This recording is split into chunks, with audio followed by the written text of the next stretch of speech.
Do food safety labels confuse you? Some consumers are saying food labels like best if used by or enjoy by leave vague ideas as to whether or not their food could make them sick. Cronkite News reporter Amber Kahwaji joins us live with a closer look at how confusing food safety labels are contributing to enormous food waste.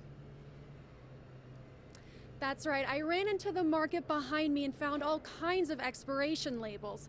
We have best before, we have used by, and we also have best if used by. Now these can be confusing and are leading to a lot of food waste. Best if used by, that's pretty clear. I think that if, although best if, I'm not sure what that means either, because does that mean you can eat it after it, but it's just not the best? I don't know. I'm not sure.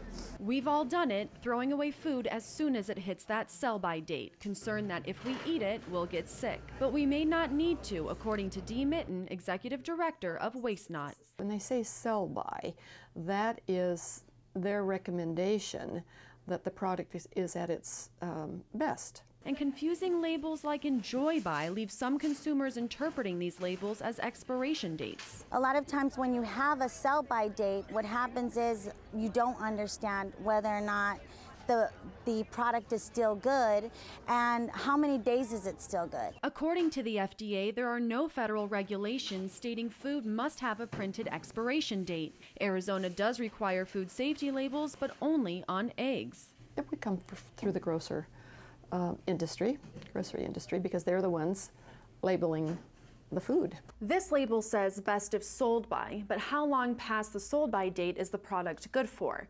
This confusion leads to $165 billion worth of food getting tossed into the trash. Organizations like Waste Not use their mobile service to pick up donated perishables and deliver them to places who help feed the hungry. A small step trying to make a dent in a large problem. I think perhaps more accurate dating of the product would be a big help. Now 133 pounds of good food finds its way into our landfills. The USDA released a statement in 2015 with a plan saying that by 2030 they hope to have food reduced by 50% in America. In Phoenix, I'm Amber Kahwaji, Cronkite News.